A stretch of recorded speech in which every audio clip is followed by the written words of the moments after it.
안녕하세요. 비탐성에 오신 성도님들을 진심으로 환영합니다. 자, 기도하고 오늘 말씀 함께 보도록 하겠습니다. 하나님, 오늘도 저희를 하나님의 말씀 앞으로 불러주셔서 감사합니다. 오늘 말씀을 통해 우리가 꼭 발견해야 하는 예수님의 모습을 발견하게 하여 주시고 우리를 향한 하나님의 마음을 깨닫는 시간이 되게 하여 주옵소서. 그래서 우리의 마음과 하나님의 마음이 하나 되어 우리의 삶이 하나님께서 기뻐하시는 모습으로 계속해서 변화되는 시간이 되게 하여 주옵소서. 감사를 드리며 예수님의 이름으로 기도했습니다. 아멘. 오늘 본문은 마가복음에서 마지막으로 등장하는 예수님께서 귀신을 쫓아내는 사역입니다. 오늘 말씀을 보기에 앞서 이전 말씀을 간략하게 살펴보려고 하는데요. 우리가 지난 8장 마지막 부분을 보게 되면 베드로의 신앙 고백을 통해 예수님께서 바로 하나님의 백성을 구원해 내실 메시아라는 사실을 공개적으로 드러내게 되고, 어제 본문에서 구름 속 하나님의 음성을 통해 예수님께서 하나님의 아들이심을 인정받는 이러한 모습을 통해 예수님의 그 영광스러움이 최고조에 달하는 모습을 보게 됩니다. 하나님의 아들.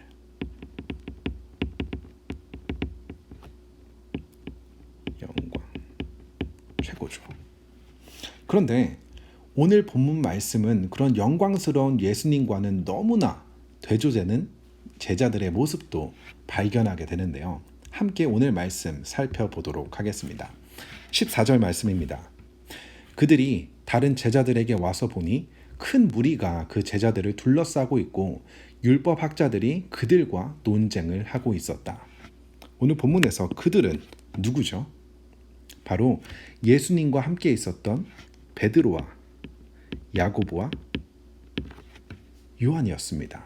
그들은 변화산에서 내려와 산 밑에서 기다리고 있었던 9명의 제자들에게 다가갑니다. 그런데 이곳 분위기가 심상치 않아요. 남아있었던 9명의 제자들이 큰 무리에게 둘러싸여 있었고, 그곳에서 9명의 제자들은 율법학자들과 논쟁을 하고 있었습니다. 율법학자들이 누구죠? 그들은 항상 예수님을 경계하고 어떻게 해서든 예수님에게서 빈틈을 찾아 예수님을 넘어뜨릴 궁리를 하는 사람들이었습니다. 그런데 그들이 변화산 밑에서 예수님을 기다리던 나머지 9명 제자들에게서 그 빈틈을 발견한 것 같습니다. 그래서 많은 사람들이 보는 앞에서 이 율법학자들은 제자들을 향해 조롱과 비난을 쏟아내고 제자들은 자신들을 변호하느라 곤욕을 치르고 있는 모습을 우리는 떠올려 볼 수 있습니다. 이렇게 예수님의 제자들이 율법학자에게 뭔가 밀리고 있는 이러한 상황에서 바로 예수님이 등장을 하십니다. 15절 말씀입니다. 온 무리가 곧 예수를 보고는 몹시 놀라 달려와서 인사하였다. 바로 예수님께서 등장을 하십니다.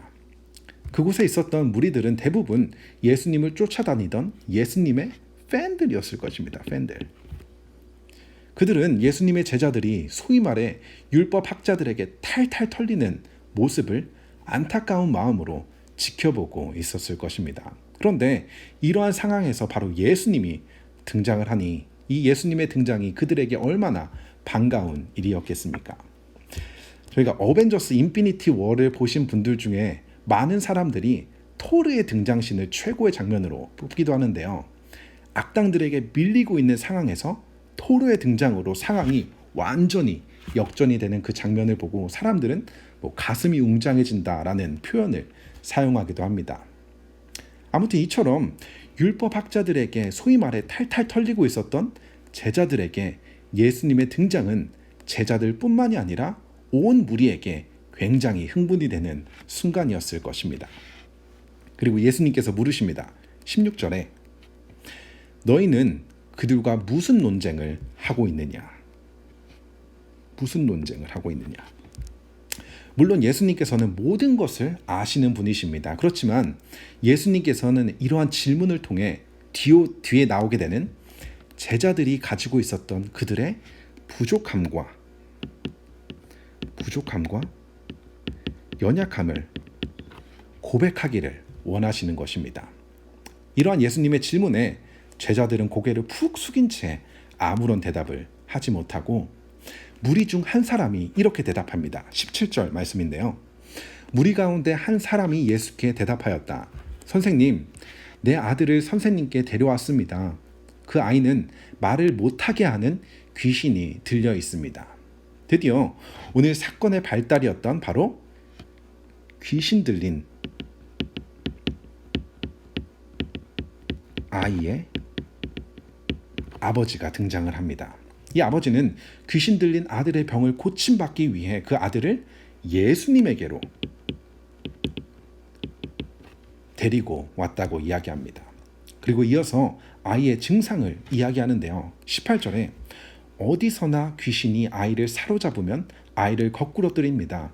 그러면 아이는 거품을 흘리며 이를 갈며 몸이 뻣뻣해집니다.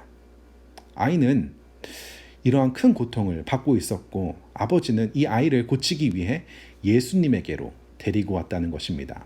그런데 가는 날이 장날이라고 그가 아들을 데리고 왔을 때는 하필이면 예수님께서 자리를 비우신 때였습니다. 그렇지만 그곳에는 여전히 이 9명의 제자들이 남아 있었습니다. 우리가 이미 살펴본 마가복음 6장을 보게 되면 제자들은 예수님으로부터 귀신을 억누르는 권능을 이미 받았고 심지어 제자들은 귀신을 쫓아내본 경험도 있었습니다. 그렇기 때문에 예수님이 계시지 않아 실망하고 있던 아버지에게 제자들은 이 정도는 우리가 할 수 있다고 자신 있게 이야기했을 것입니다. 그리고 예수님께서 변화산에 오르실 때 자기들 내버려 두고 3명의 제자만 데리고 가신 것 때문에 그들 마음에 시기심과 질투가 있었을 것이고 그들은 사람들 앞에서 자기들의 능력을 은근히 과시하고 싶은 마음도 있었을 것입니다. 그렇게 남아있던 제자들이 귀신을 내쫓기 시작합니다. 그런데 결과는 어땠을까요? 18절 이어서 봅니다. 그래서 선생님의 제자들에게 그 귀신을 쫓아내달라 했으나 그들은 쫓아내지 못했습니다. 쫓아내지 못했다고 이야기합니다. 얼마나 창피했을까요? 너희는 예수님의 제자들인데 이것도 하나 못하냐? 조롱을 받으며 놀림을 받았을 것입니다. 이러한 비난에 제자들은 자신을 변호하기 위해 애쓰고 있었을 것입니다. 이것이 바로 앞전에 나왔던 논쟁의 대화였을 것입니다. 이러한 이야기를 들은 예수님께서 말씀하십니다. 19절에 예수께서 그들에게 말씀하셨다. 아, 믿음이 없는 세대요. 믿음이 없는 세대요.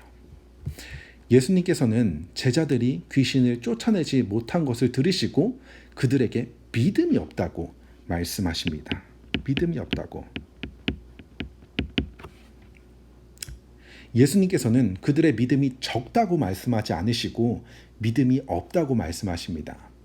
제자들은 귀신을 내쫓는 과정에서 무엇을 믿고 무엇을 의지했었던 것일까요? 그들은 결코 하나님을 의지하며 하나님의 능력을 믿음으로 하지 않고 지난번에도 귀신을 쫓아내봤으니 이번에도 될 거야 라는 자신의 경험을 믿고 그 경험을 의지했던 것입니다. 그리고 그 결과 그들은 실패를 경험하게 됩니다. 믿음 없음은 실패를 경험하게 됩니다. 그리고 예수님께서는 이어서 말씀하십니다. 내가 언제까지나 너희와 함께 있어야 하겠느냐? 내가 언제까지 너희에게 참아야 하겠느냐? 예수님께서는 제자들을 꾸중하시며 그들과 함께 할 수 있는 날이 얼마 남지 않음을 이야기하시며 하루빨리 그들이 하나님을 향한 믿음을, 온전한 믿음을 소유하기를 바라시는 예수님의 이러한 간절한 마음을 발견할 수가 있습니다. 그리고 나서 예수님께서는 그 귀신 들린 아이를 데리고 오라고 말씀하십니다. 이어서 20절 말씀인데요. 그래서 그들이 아이를 예수께 데려왔다. 귀신이 예수를 보자 아이에게 즉시 심한 경련을 일으켰다. 아이는 땅에 넘어져서 거품을 흘리며 뒹굴었다. 귀신은 예수님을 본 즉시 고통을 호소하게 됩니다. 예수님께서 이어서 물으십니다. 21절에 아이가 이렇게 된 지 얼마나 되었느냐? 그가 대답합니다. 어릴 때부터입니다. 앞에서와 마찬가지로 하나님이신 예수님께서는 이미 이 아이의 모든 것을 알고 계십니다. 그럼에도 이러한 질문을 통해 예수님께서는 그 아이에게 깊은 관심이 있다는 것을 보여주고 있습니다. 이어서 22절을 보면 귀신이 그 아이를 죽이려고 여러 번 불 속에도 던지고 물 속에도 던졌습니다. 아이의 고통은 그 시간이 길었던 것뿐만이 아니라 그 고통의 크기 또한 굉장히 컸다는 것을 알 수 있으며 이런 아들을 지켜볼 수밖에 없었던 아버지의 아픔 또한 우리는 이 구절에서 발견할 수 있습니다. 그런데 아버지의 다음 말이 굉장히 흥미롭습니다. 함께 보면 하실 수 있으면 우리를 불쌍히 여기시고 도와주십시오. 그냥 우리를 불쌍히 여기달라고 도와달라고 라고만 이야기했으면 좋겠는데 하실 수만 있으면 이라는 질문을 하게 됩니다. 예수님의 능력을 의심하고 있는 아버지의 마음을 발견할 수 있습니다. 그도 그럴 것이 이미 예수님의 제자들의 실패를 보았던 그 아버지는 그로 인해 예수님의 도우심을 원하면서도 확고한 믿음이 없었던 아버지의 모습을 우리는 볼 수가 있습니다. 그러자 예수님께서 대답하십니다. 할 수 있으면이 무슨 말이냐? 믿는 사람에게는 모든 일이 가능하다.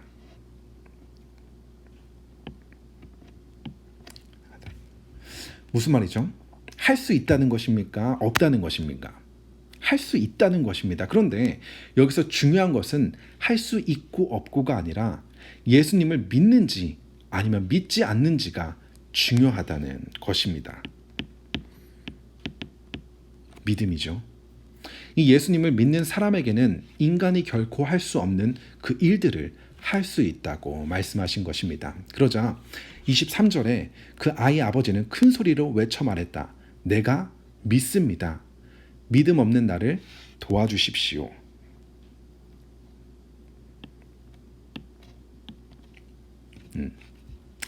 아이 아버지는 예수님을 믿는다고 이야기합니다. 그러나 여전히 자신의 믿음 없음을 도와달라고 고백합니다. 믿음과 믿음 없음.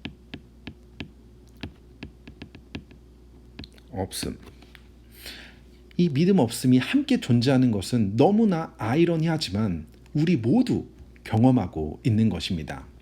예수님을 믿는다고 고백하지만 여전히 많은 순간 우리의 모습 속에서 예수님을 믿지 못하고 다른 것들을 믿고 다른 것들을 의지하고 있는 우리의 모습들을 우리가 쉽게 발견할 수 있습니다. 하지만 우리에게 있어서 중요한 것은 이러한 우리의 연약하고 부족한 믿음을 가지고 예수님에게 나아와 우리의 믿음을 자라날 수 있도록 우리의 믿음이 더욱 온전해질 수 있도록 도와달라고 고백해야 한다는 것입니다. 어느 누구도 온전한 믿음을 가지고 예수님을 믿게 되는 것이 아닙니다. 우리 모두 여전히 의심하고 믿음이 없는 상태로 예수님에게 나아왔지만 예수님께서는 그런 우리들을 만나주시고 우리의 믿음을 계속해서 자라나게 하시는 분이 바로 예수님이라는 것입니다. 모두 예수님. 이러한 아버지의 고백을 들으신 예수님께서는 그분의 능력을 보여주십니다. 25절부터 27절 말씀인데요. 예수께서 무리가 어울려 달려오는 것을 보시고 악한 귀신을 꾸짖어 말씀하셨다. 벙어리와 기머거리가 되게 하는 귀신아, 내가 너에게 명한다. 그 아이에게서 나가라. 그리고 다시는 그에게 들어가지 말아라. 26절. 그러자 귀신은 소리를 지르고서 아이에게 심한 격려를 일으켜 놓고 나갔다. 아이는 죽은 것과 같이 되었다. 그래서 사람들은 모두 말하기를 아이가 죽었다 하였다. 그런데 예수께서 아이의 손을 잡아 일으키시니 아이가 일어섰다. 이렇게 예수님께서는 아이를 고쳐주시게 됩니다. 그 이후 제자들은 예수님에게 왜 자기들은 그 귀신을 쫓아내지 못했는지를 물어보게 됩니다. 28절에 예수께서 집 안으로 들어가시니 제자들이 따로 그에게 물어보았다. 왜 우리는 귀신을 쫓아내지 못했습니까? 그러자 예수님은 이렇게 대답하셨습니다. 29절에 이런 부류는 기도로 쫓아내지 않고는 어떤 수로도 쫓아낼 수 없다. 기도. 제자들이 귀신을 쫓아내지 못했던 이유는 그들이 기도하지 않았기 때문이라고 말씀하십니다. 오늘 본문 말씀을 통해 우리는 크게 두 가지 중요한 사실을 배울 수 있는데요. 첫 번째로는 우리는 제자들의 모습을 통해 우리가 믿고 의지하는 것이 우리의 경험이나 우리의 지식이 아닌 바로 하나님이라는 것을 배우게 됩니다. 제자들은 하나님의 능력을 믿고 그 능력을 의지하여 귀신을 내쫓지 않고 귀신을 내쫓아 보았던 자신의 경험을 믿고 그 경험을 의지하였습니다. 그리고 그 결과 그들은 실패를 경험하게 됩니다. 우리가 너무나 별거 아니라고 생각하지만 우리가 너무나 쉽게 넘어지는 죄가 바로 교만이라는 죄입니다. 하나님 없이도 이 세상 내 경험과 내 지식으로 충분히 살아낼 수 있다는 교만.